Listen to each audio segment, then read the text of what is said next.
Hello, my name is Taro Ishida.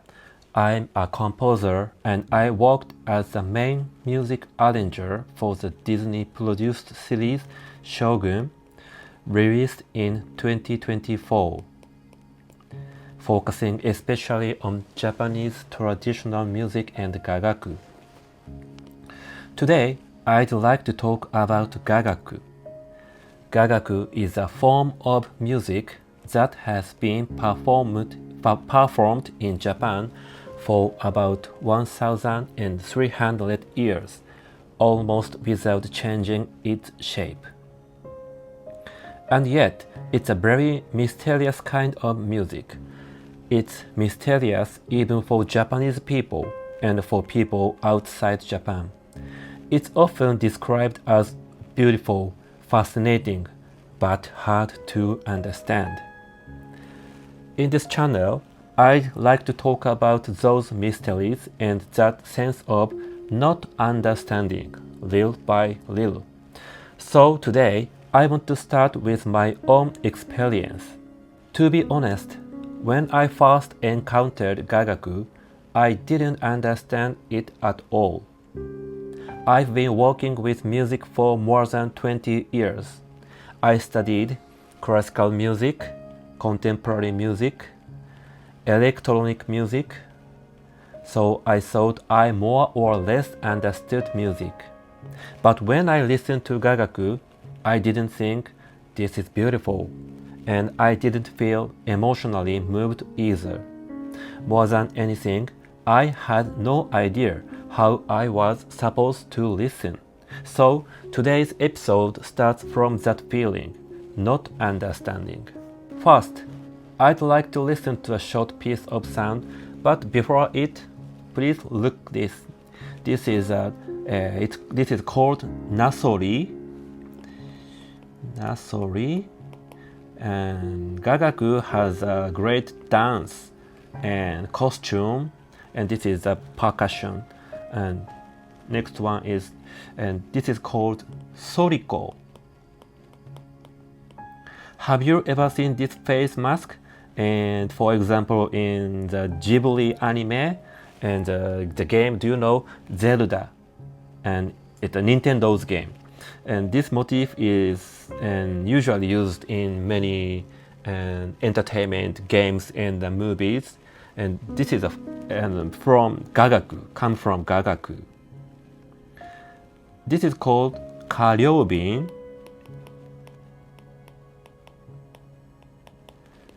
Child's dance and gagaku. And in gagaku, they use 8 instruments. Three percussion, dragon flute, ryuteki, hichiriki, sho, gakubiwa, so. 8 instruments. Yes, this one. And in this radio, I will introduce the instruments in the future. Okay. This is a score of gagaku. Of course, I will talk about score someday. And okay, and this is a scene from my concert and in Tokyo, and there is a 4 gagaku player. So first time, I'd like you to listen the short piece of sound. I won't explain anything. Just listen to it the way you normally listen to music. Don't try to find meaning. Just receive it as it is.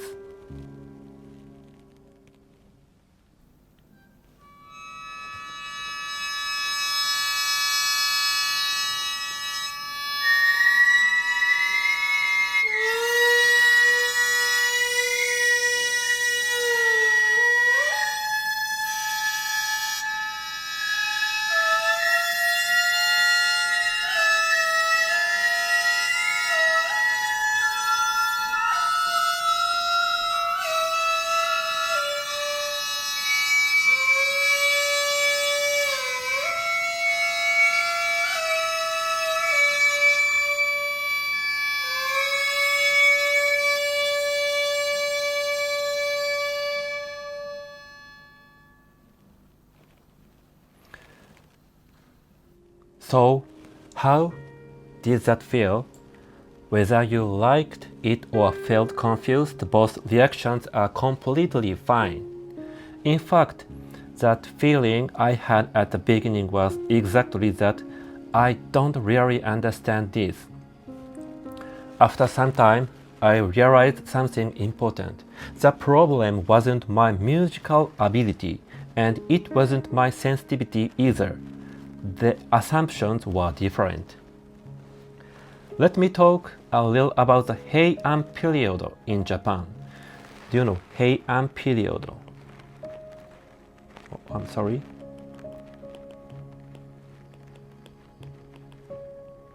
It starts from 900 and 1904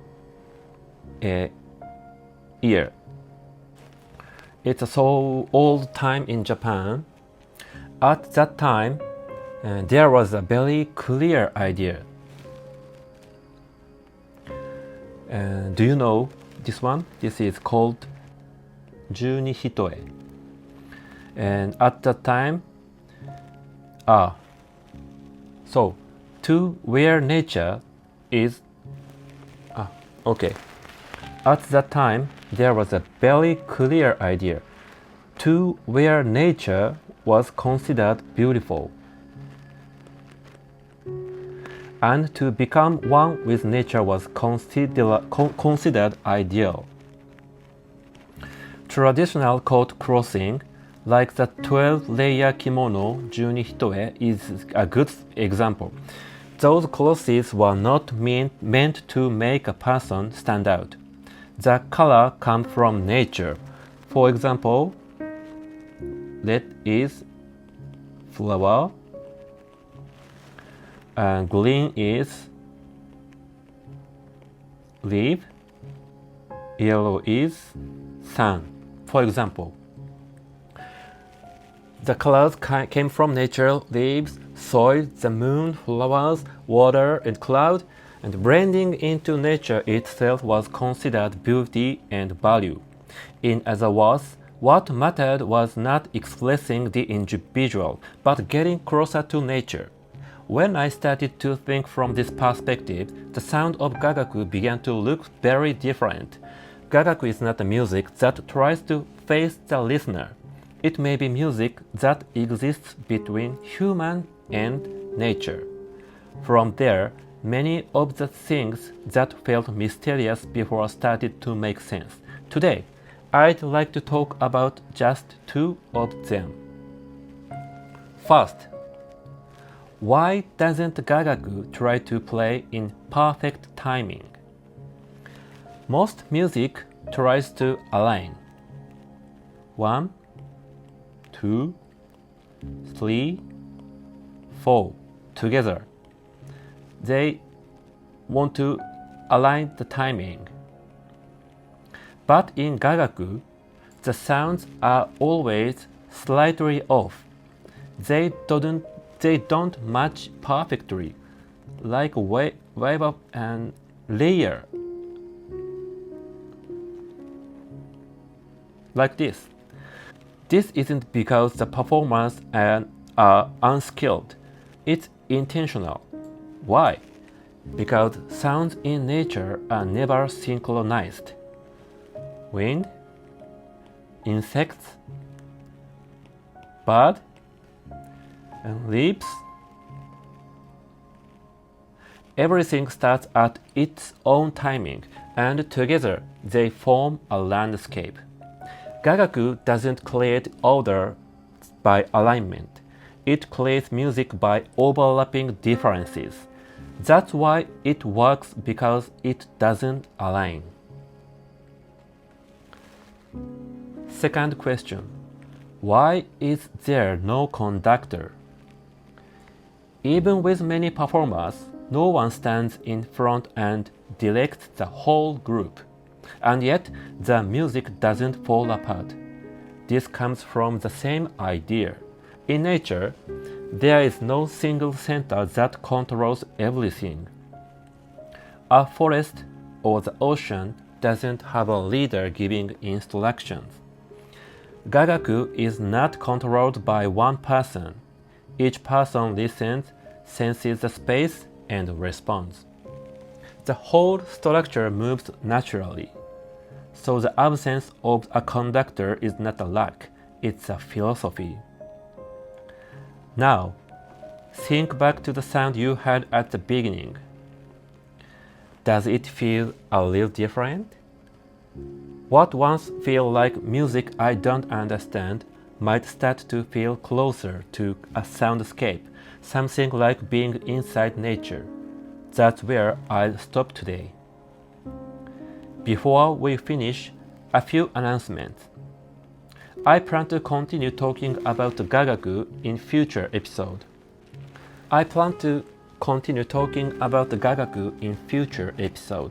I also plan to speak in English, so I can share these ideas with people outside Japan. If anything was unclear today, please feel free to leave questions or comments. From Japan, it's often hard for me to know what is clear and what is confusing for international listeners, so your feedback would mean a lot.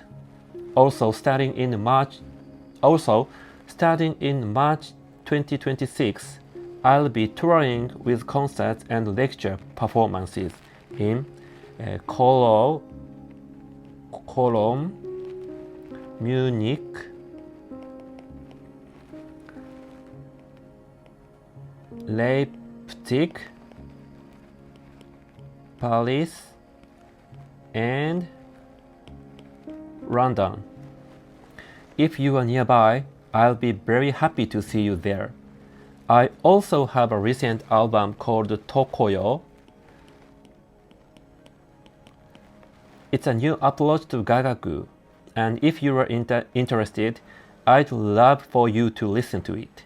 And finally, if you enjoyed this episode, please consider sharing this channel with someone who's interested in music. I'd like to keep doing this for a long time. Thank you very much for listening.